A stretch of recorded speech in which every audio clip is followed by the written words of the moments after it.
Olá, está entrando no ar o Salto para o Futuro, um programa da TV Escola, canal da Secretaria de Educação à Distância do Ministério da Educação. A história mostra que as atividades espaciais têm uma estreita relação com a política internacional. Tudo começou na época da Guerra Fria, quando Estados Unidos e a então União Soviética buscavam o posto de maior potência mundial. No programa de hoje, vamos discutir o contexto histórico das atividades espaciais, com destaque para um personagem fundamental nessa história, o foguete. São nossos convidados Danton Vilas Boas, do Instituto de Aeronáutica e Espaço, do Comando Geral de Tecnologia Aeroespacial, Daniel Pinheiro, professor do Centro Educacional de Jovens e Adultos, professora Lia Campos, em Natal, no Rio Grande do Norte, e Ivete Rodrigues, gerente do programa AEB Escola. E eu conto também com a sua participação no Salto para o Futuro de hoje. Ligue para a gente e participe pelo telefone 0800 21 6689. Para mandar suas perguntas por fax, nosso número é 0, código da operadora 21 2232 3271. Se quiser participar por e-mail, é só escrever para salto@tvebrasil.com.br. Com o fim da Segunda Guerra Mundial, o mundo ficou polarizado. De um lado, os Estados Unidos, do outro, a União Soviética. Capitalismo e comunismo com seus conceitos e padrões de vida. A Alemanha, derrotada na guerra, foi dividida, assim como as tecnologias bélicas desenvolvidas no país.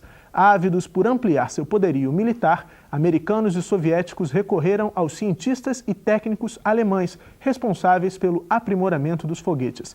Era o início da Guerra Fria e da corrida espacial. Os soviéticos deram os primeiros passos nessa corrida. Lançaram em 1957 o primeiro satélite artificial, o Sputnik. Um mês mais tarde, mais um avanço. A cadela Laika foi o primeiro ser vivo enviado ao espaço, a bordo do Sputnik 2. A reação dos americanos às conquistas russas foi imediata e em 1958 foi criada a NASA, a Agência Espacial Americana. As surpresas vinham em cadeia. Em 12 de abril de 61, o soviético Yuri Gagarin deu uma volta completa em torno da Terra. Entrou para a história como o primeiro homem em órbita do planeta. Este feito só foi equiparado pelos americanos em fevereiro de 62, quando John Glenn refez o percurso e deu 2 voltas a mais em torno da Terra. O desafio agora era a Lua. Dessa vez a conquista foi americana. Em 20 de julho de 1969, a Apollo 11 pousou em solo lunar, num espetáculo transmitido pela televisão graças aos satélites para quase 1 bilhão de pessoas em todo o planeta. Nas últimas décadas, as atividades espaciais vêm se intensificando. Sondas interplanetárias, ônibus e estações espaciais já se tornaram termos frequentes nos noticiários. Localizado em São José dos Campos, em São Paulo, o Memorial Aeroespacial Brasileiro tem como objetivo retratar a evolução da pesquisa aeroespacial no país. O Memorial Aeroespacial Brasileiro, ele é, na verdade, um espaço que a comunidade de São José dos Campos ganhou, num território militar, e cujo objetivo é fomentar, o resgate da história, a disseminação da cultura e, principalmente, a preservação dela, No dia da nossa gravação, um grupo da Fundação Hélio Augusto de Souza foi conhecer o memorial. As crianças são o principal público-alvo do MAB e uma das atrações é o Laboratório Interativo de Ciências, que tem por objetivo mostrar à criançada princípios básicos de física, de ciências e para lembrar que para lançar um foguete, trabalhar com vários assuntos na aeronáutica ou em qualquer outro setor, a gente precisa dos alicerces básicos. Guiados por um monitor, os visitantes conhecem motores de aviões e também fazem descobertas sobre o pioneiro dos ares, o 14 bis de Santos Dumont. Sabe do que ele é feito? 14 bis? Tem ideia? Ele é feito daquele tecido do kimono japonês. O passeio continua e o grupo observa outras criações dos técnicos do Comando Geral de Tecnologia Aeroespacial. Do lado de fora, uma grande atração, o veículo lançador de satélites. E não parou por aí. A turma também viveu o desafio de lançar um mini foguete feito de garrafa PET. Mas antes do lançamento, hora das instruções de segurança. Olha só, vocês estão vendo que todo mundo está de um lado e o nosso mini lançador, que é a minha bomba de bicicleta, que vai ser utilizado para lançar o meu mini VLS, tá aqui na frente. Pode ficar alguém na área de lançamento? Para a professora, a visita contribuiu para aproximar o grupo da cultura aeroespacial. A tecnologia faz parte da vida deles em todo momento, né? E a tecnologia que está aqui no museu, eles não podem estar presenciando o tempo todo. Então é uma forma deles terem contato diretamente.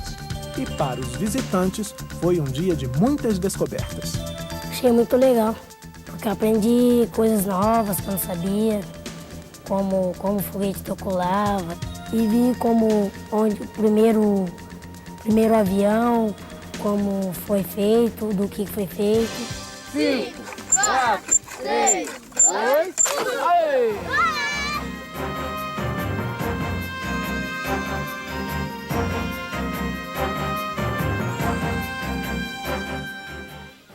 Bom, começando o Salto para o Futuro de hoje, gostaria de agradecer aos nossos convidados pela presença, pela participação no programa. Danton Vilas Boas é tecnologista do Comando Geral de Tecnologia Aeroespacial e do Instituto de Aeronáutica e Espaço em São José dos Campos, onde desde 1985 atua em diversos projetos de veículos espaciais, como as foguetes das famílias Sonda e VS e no VLS-1.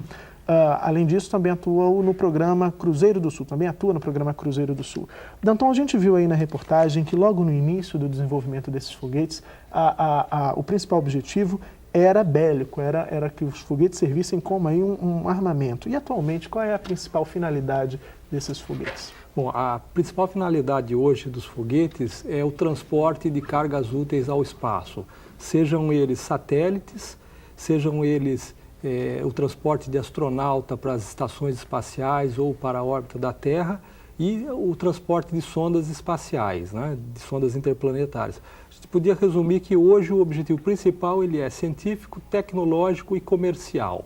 Certo. E aí os benefícios dessa tecnologia podem ser percebidos pela sociedade de uma forma geral. Sem dúvida, né? Quando nós estamos, por exemplo, assistindo televisão via satélite, quem colocou esse satélite em órbita foi um foguete, né? Quando nós vimos a Estação Espacial em órbita da Terra realizando experiências que um dia vão trazer benefício para a humanidade, quem colocou essa estação em órbita, quem colocou os astronautas foram os foguetes. Certo. Daniel Pinheiro, nosso segundo convidado, é coordenador da Olimpíada Brasileira de Astronomia e Astronáutica do Colégio Salesiano São José, em Natal, no Rio Grande do Norte. Daniel também é professor do ensino médio da Rede Estadual de Ensino, lá no Rio Grande do Norte, e do Centro de Educação de Jovens e Adultos, professora Lia Campos, como eu disse há pouco na abertura do programa. Daniel desenvolve a pesquisa O Contexto Histórico da Pesquisa Espacial no Brasil, Construção e Lançamento de Foguetes impulsionados por água e ar comprimido. Daniel, como toda essa trajetória histórica da corrida espacial pode ser explorada na escola, por exemplo, num projeto interdisciplinar? Bem, devemos lembrar que os parâmetros curriculares nacionais, eles estabelecem algumas competências e habilidades que são desenvolvidas com esse tema. Por exemplo, compreender a ciência como uma construção humana, relacionando o desenvolvimento científico com a transformação da sociedade.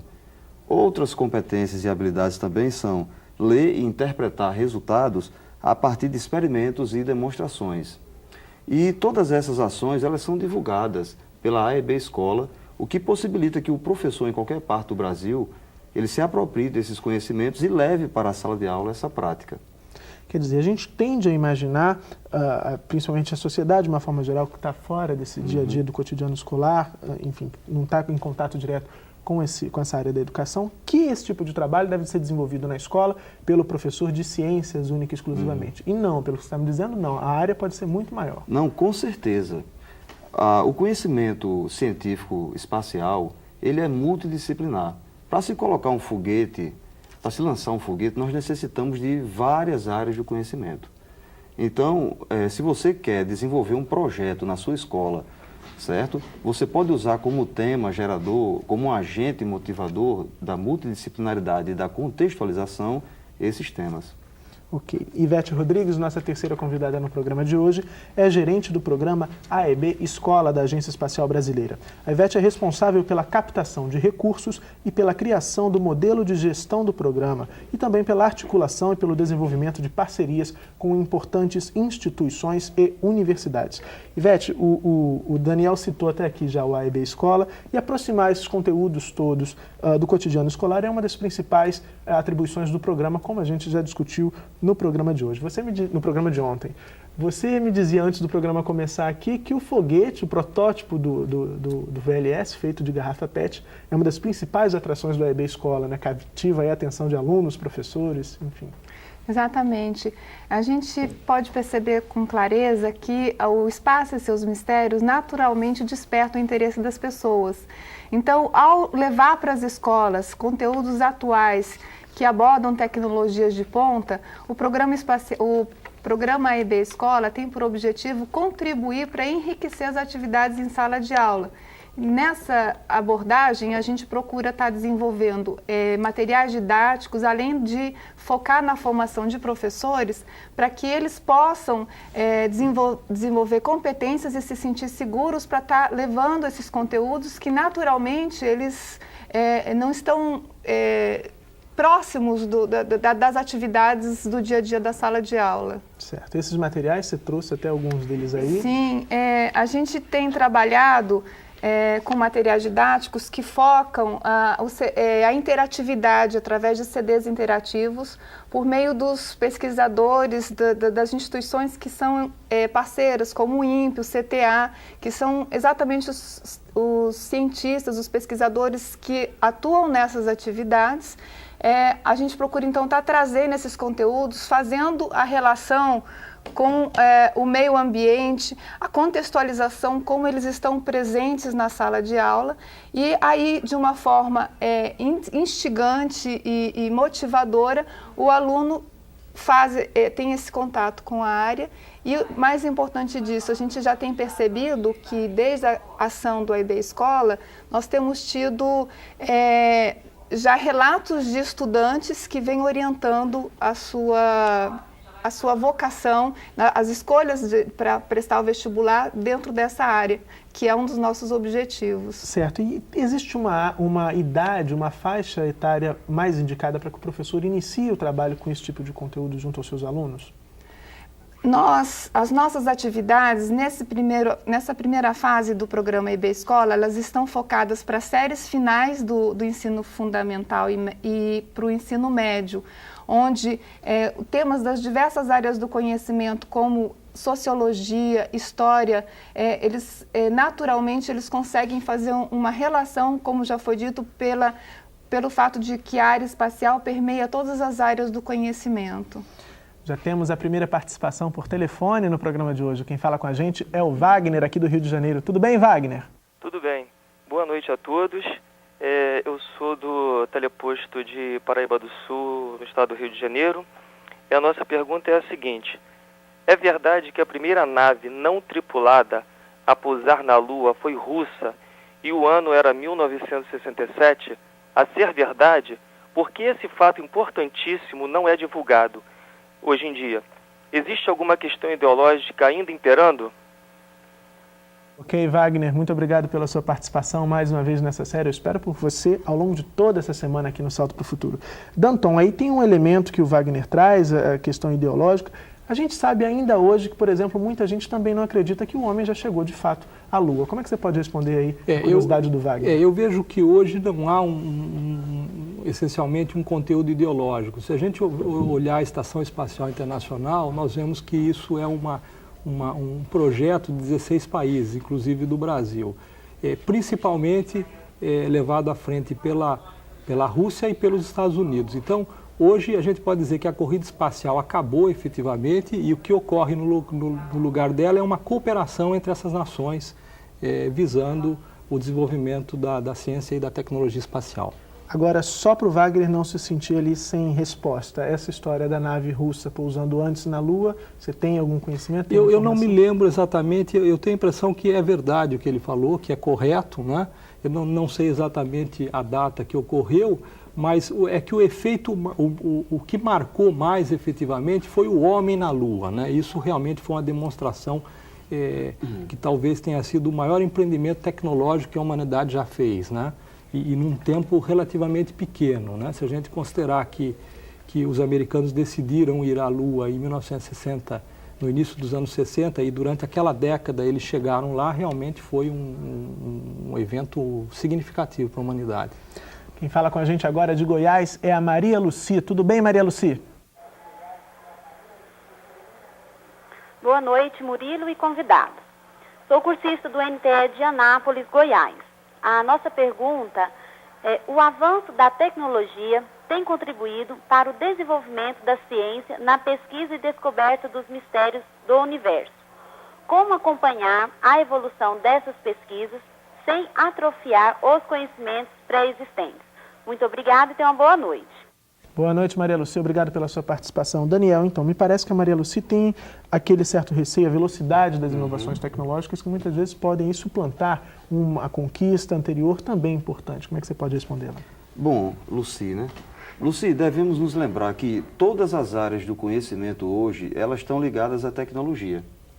Então, veja que você pode, na sala de aula, contextualizar, está certo, o tema, o conteúdo que você está ministrando e, naturalmente, os alunos irão pesquisar. Essa pesquisa ela pode ser feita na internet e, quando o aluno está fazendo a sua pesquisa, ele também está desenvolvendo uma competência e também habilidades. Por exemplo, ler e interpretar textos científicos e também manusear todo o equipamento que possibilita escrever um texto. Então, dentro do nosso contexto, aqui no Brasil, os alunos eles estão se informando, tem televisão, tem acesso à internet e, ao invés de atrapalhar ou complicar, na realidade vai facilitar as suas ações em sala de aula. Já temos mais uma participação no programa de hoje. Quem fala com a gente é o Elcimar, do Tocantins. Tudo bem, Elcimar? Boa noite, Murilo. Boa noite, convidados. Eu sou o professor Elcimar Pessoa, do Teleposto Paulo Freire, de Araguaína, estado de Tocantins. A minha pergunta é a seguinte: atualmente, o nosso brasileiro, o tenente-coronel Marcos Pontes, foi ao espaço, levando alguns experimentos de alunos secundaristas. Para a educação, qual o real valor dessas experiências e a importância delas para a astronomia? Muito obrigado e boa noite. Obrigado, Elcimar, pela sua participação. Ainda nessa série você vai poder entender e conhecer melhor como foi todo o processo de preparação e do envio desses experimentos dos alunos para a missão centenário lá do Tenente-Coronel Marcos Pontes. Então, Ivete, qual a importância dessa ida do astronauta brasileiro ao espaço, levando na bagagem os experimentos dos estudantes brasileiros? Eu acho que, primeiro, é colocar em contato os estudantes com a pesquisa científica, com os experimentos de forma concreta. Por exemplo, nós tivemos a oportunidade de acompanhar os experimentos que foram desenvolvidos pelos alunos de São José dos Campos, e o que a gente pôde perceber é que isso trouxe um brilho novo nas vidas dessas crianças. Nós temos relatos de crianças que colocaram que eles se sentiram valorizados por estar fazendo parte de um processo em que eles estavam diretamente envolvidos, e isso marcou a vida deles definitivamente. Então, eu acho que essa ida do Marcos Pontes, ela é muito importante no sentido de focar na importância das crianças acreditarem nos seus sonhos, e investirem e estudarem e com determinação, acreditarem que pode alcançar um sonho e, quiçá, contribuir com a pesquisa e com a ciência, que muitas vezes se parece tão distante da gente, mas a gente pode se considerar, todos somos pesquisadores, todos somos cientistas e podemos nos desenvolver nessa área. Ela não está distante do nosso cotidiano. Depois do intervalo, nossos convidados vão falar sobre a história e as aplicações dos foguetes. Até já!